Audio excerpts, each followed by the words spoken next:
महीने आ रहा है, 14 नहीं, पूरे 14 अनमोल अनमोल ये तो बहुत दिनों से आ रहा है। मैं देखिए, हम लोग ये हर हफ्ते बैठ के इस चर्चा का मकसद ये है कि जो जिस जिस ट्रेजेक्टरी के आप लोग हैं उसको आप पकड़ बैठे। कुछ मुझे ये बताइए कि बीते हफ्ते में 2 दिनों में मार्केट ने इतना नेगेटिव रुख क्यों अपनाया?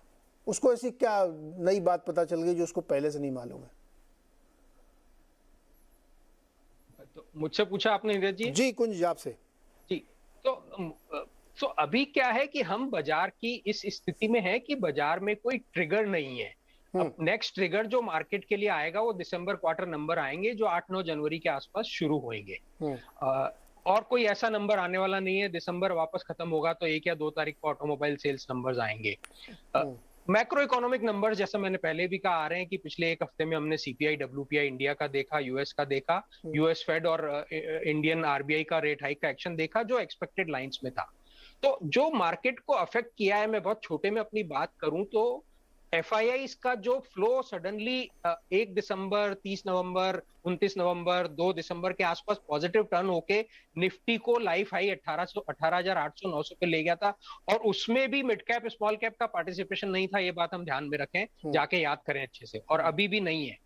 वही एफआईआई अब सडनली नेगेटिव टर्न हो गए हैं। पिछले 3-4 दिन में हमने देखा कंटिन्यूअस सेल पे रहे हैं। तो डोमेस्टिक इनफ्लो जो है वो पॉजिटिव चल रहा है। खाली ये कि जब एफआईआई बहुत तेजी से खरीदते हैं तो उनको माल पकड़ा देते हैं तो इनफ्लो कम हो जाता है, और जब वो बेचते हैं तो खरीदने लगते हैं, जो एक बहुत ही सेंसिबल स्ट्रेटेजी है डोमेस्टिक इन्वेस्टर्स की, मुझे लगता है। तो जब वो बेचते हैं तो उनका इनफ्लो बढ़ जाता है, बट नेट नेट इनफ्लो ही रहते हैं। तो वो एक स्केल पॉजिटिव है, ये एफआईआई का स्केल जो है नेगेटिव हो रहा है। तो शॉर्ट टर्म में लिक्विडिटी हमेशा बाजार को ड्राइव करेगी।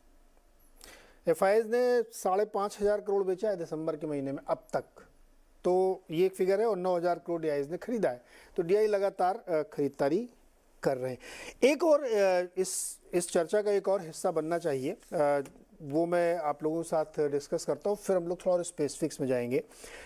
अनुराग जी, आप ही क्या सबसे बड़े फंड मैनेजर्स हैं, और उनके बीच में एक सर्वे किया गया।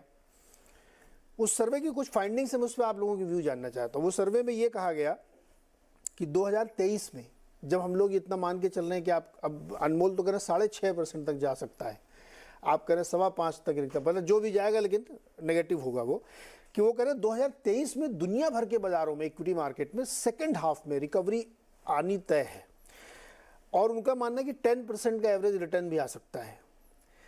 तीसरी बात वो ये मान रहे हैं कि कुछ सेक्टर्स ऐसे हैं जैसे हेल्थ केयर है, इंश्योरेंस है, कुछ एक पॉकेट्स रिटेल के जहाँ पे आपको बढ़िया अपॉर्चुनिटीज़ मिलेंगी, और ये कहने वालों की संख्या 71% है। अब आपके यहाँ से कॉन्ट्रडिक्शन क्यों क्रिएट किया जा रहा है?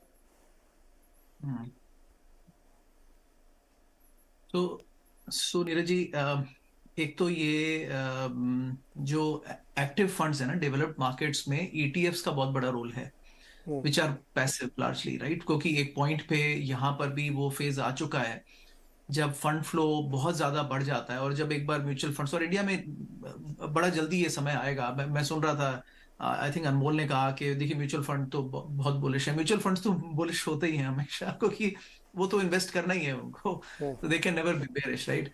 बट वो एक समय आता है जब साइज इतना बड़ा हो जाता है कि आपका रिटर्न उतना ही आता है जितना इंडेक्स देगा, बिकॉज अल्टीमेटली वही कंपनीज हैं जहां पर आप बड़ा पैसा लगा सकते हैं, माइनस फीस लगती है, तो अल्टीमेटली फंड्स अंडर परफॉर्म करते हैं। तो ईटीएफ्स फिर कैप्चर में करने लगते हैं ज्यादा मार्केट, बिकॉज उनकी फीस है नहीं और वो इंडेक्स को मिमिक करते हैं। Broad point. तो फंड मैनेजर्स कह रहे हैं, नीरज जी, मैं तो हमेशा मानता हूं कि इन्वेस्टिंग जो है थोड़ा कॉन्ट्रेरियन बिजनेस है। राहुल ने भी कुछ बातें उसमें कही। इन्वेस्टिंग कॉन्ट्रेरियन बिजनेस है। ये चॉइस ऑफ द हर्ड को में कुछ टाइम पैसा बन सकता है, लेकिन choice of the herd mostly right नहीं होती है इन्वेस्टिंग में। There are few long term stories, but otherwise वो राइट नहीं होती है, राइट?